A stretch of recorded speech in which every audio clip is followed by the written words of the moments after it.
Do you have a monkey in your pants? Alright guys, how's it going? A very quick video for you. Two reasons. I'm in the living room. The wife is sleeping through that door through another room, the bedroom, so speak quite quiet and keep the noise down. But the reason I'm making this video is obviously for you that know that I bought the Xbox One and the PS4, but one of them is already gone. I did only have the intention of keeping one, buying both, keeping one. I'm not minted or anything like that, so I wasn't going to keep the both. But one of them screamed out to me when I saw it, when I held the controller, when I saw the UI, when I had them both side by side. I thought, this is the console I am keeping. No doubt about it, and I've got faith in this company that they're going to deliver a very good next gen experience. So before I get into it, it should be up and running. Hopefully you can't see it on the camera already. But the thing, sorry, I thought I had somebody there. I thought my children were coming to play. A bit late, they should be sleeping. I'll show you the console that I am, or that I have decided to keep by switching on the telly box. I know you can see the reflection just now, but come on, telly box. There we go. I've gone a bit dark and it's kind of focusing on the telly, but as you can see, I've decided to keep the PS4. And now I've already sold the Xbox One. I sold it to a local guy. I didn't sell it for a ridiculous profit. Believe it or not, I sold it for the price that I paid for it. Some people call me daft. I could have made a lot of money out of it, but at the end of the day, it was a local guy. He was desperately trying to get one, help the guy out. As long as I didn't make a loss in it, I wasn't really caring, to be fair. So the Xbox One is gone. Let me try and explain the reasons behind it. For me, I'll move the camera this way a bit now. Yeah, this way. There we go. You can see the PlayStation there as well. Although I'm going to sit and hide it, in front of it and hide it. There you go. A bit better lighting. For me, a couple of things. The Xbox One, the Kinect. Seriously.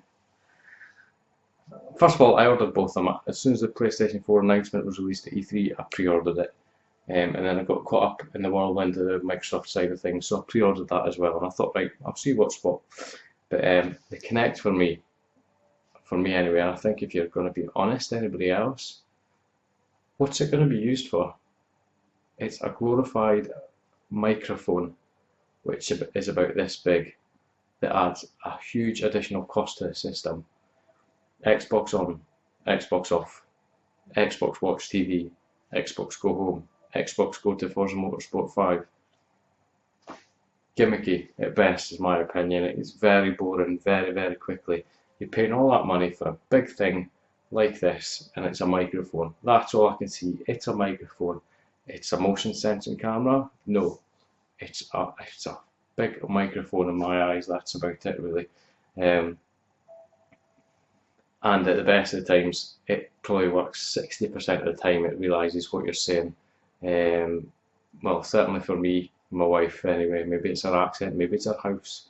Who knows? But not a great piece of equipment that I can see justify having or spending the extra cash for. I did try Xbox Fitness out on it, and to me it's the exact same as the last Kinect. It tracked you the same, it done the same. And are there going to be any good games for it? Probably not. The only thing, I think Dead Rising 3, you do this with a controller to shake off a zombie. You could probably do that with a Sony controller without having a Kinect, and you'll still shake off a zombie. So hand gestures didn't really work well for me. The whole snap and grabbing of the windows like that didn't work well for me. You could say it's a work in progress, it's going to improve, but right now, in my eyes, and this might annoy some people, whatever, my opinion, take it with a pinch of salt, tell me to fuck off, whatever, but in my eyes, it's a big fucking microphone. That's it. Sorry. Next thing, with the Xbox. The reason I didn't, another negative for it from my point of view was the UI. Windows 8, I don't really like it. Windows 8 on the mobile phone, I like a lot. I don't have it. I have had Windows 8 phones in the past, and I like them a lot. But on the Xbox, to me, it doesn't make sense. It's cluttered, it's messy, it's just no. I don't like it at all. I just don't like it. The whole snap feature. Am I ever going to use it? No, probably not. To me, it's gimmicky as well at the best. So there's that. And one major thing for me. This has nothing to do with the power of the machines or anything like that. Not at all. I've got a PC, like I say, I'll wipe the floor with either of them, but it's nothing to do with the power of the machines. But another thing for the Xbox side of things that really, I don't know why they've done this, but the controller, for anybody who's held an Xbox One controller, who's got an Xbox One, your fingers sit very nice on the trigger buttons.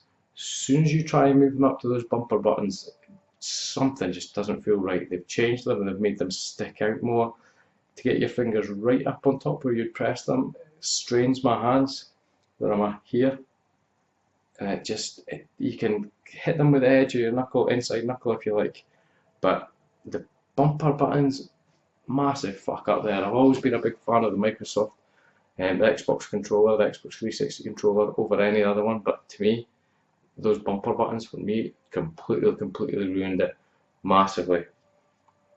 So to get onto the PS4, can you see it sitting there? I went off camera. It's a sexy looking machine, regardless what it does or whatever else. Just now, it's sexy side by side compared to the Xbox. The Xbox One does look like a big VHS player. Now there's a reason for that. I'll get onto it. And it kind of makes sense. A good decision for that point of view. That the PS4 is so sexy. The UI, which you can see behind me, it makes sense. It's not cluttered. You've got the main menus here with your games and whatnot, and the camera's probably going all wonky.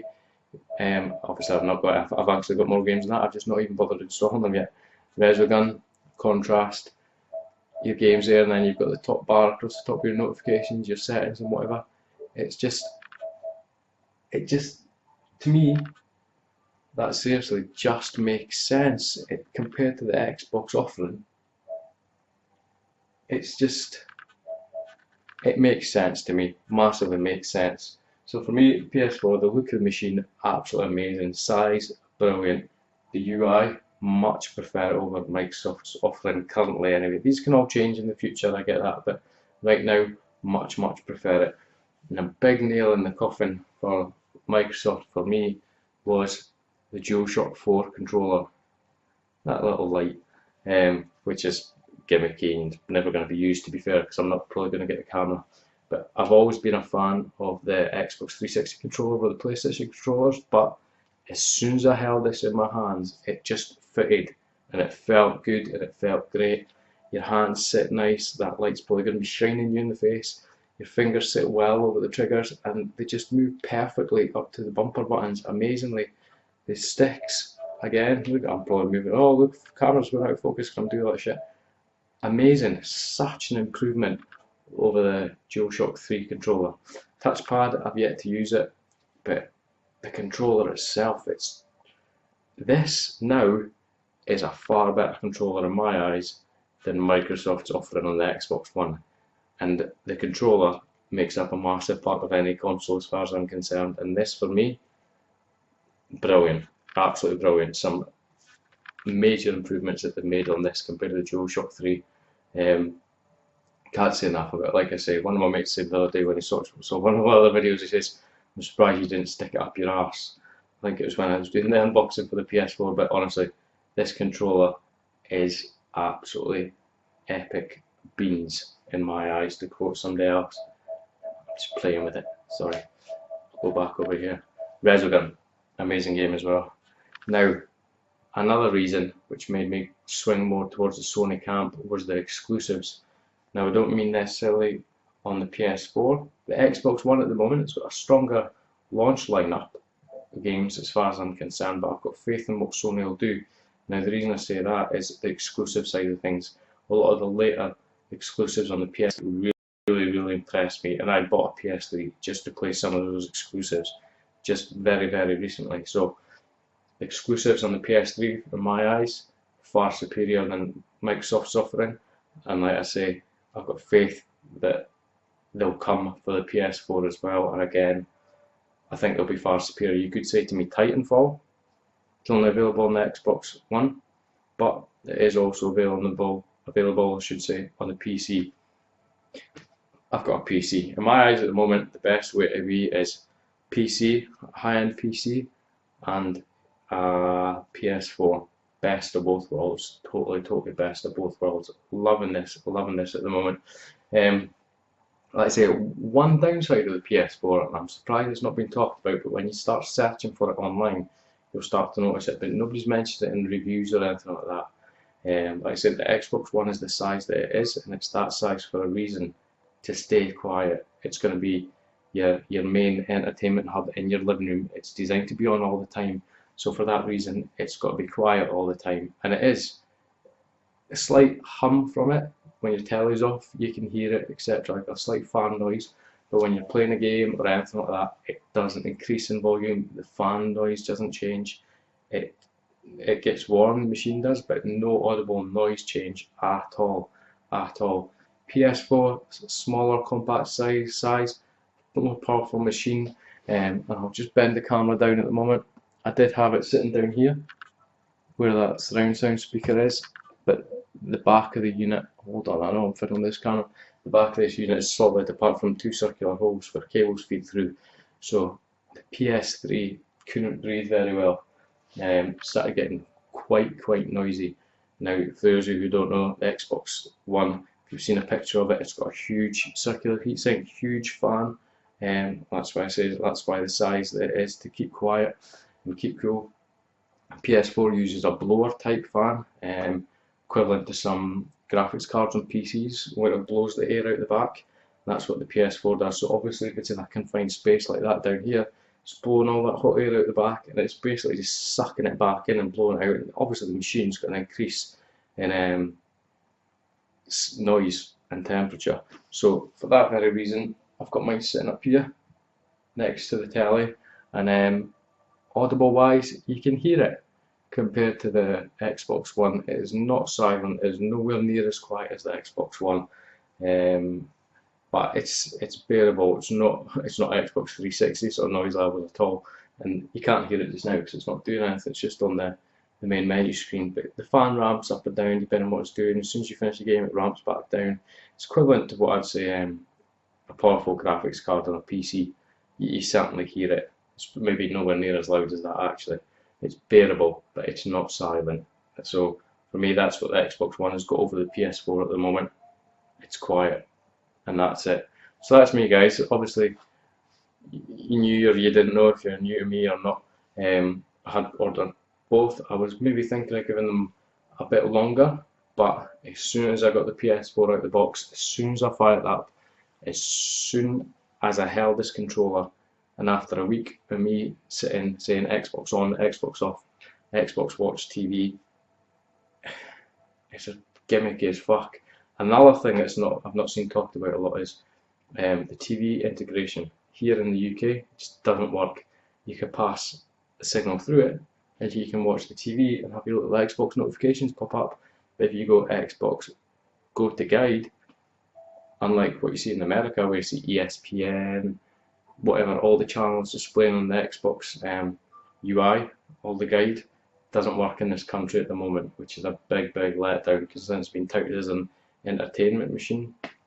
A big letdown. You say Xbox got guide, nothing there, unless you install Netflix or the like. So there's also a 50 Hz, 60 Hz issue with TVs in this country and signals being passed through from cable boxes and satellite boxes, but that's a whole other reason. So I basically said what I've come to say. I'm not meaning to stir up shit for any fucking fanboys. I've had both the consoles. I've made my decision at the end of the day. Fanboys out there have probably only got one of them. I've got my PS4, I'm happy. I've got my PC, I'm happy. But big faith in Sony, and this is some machine. Believe me, if you're thinking of getting one, seriously, try and get a machine. Very impressed with Sony's offering anyway so far, and I think things will seriously get better from now on. But thanks very much for watching, guys. That's me just now. Any questions, queries, give me a shout. But as always, until next time. I just want to say, actually, this has been recorded on my wife's laptop, and if it stutters, that's why. So I'll try that again. Thanks for watching, and until next time. Do you have a monkey in your pants?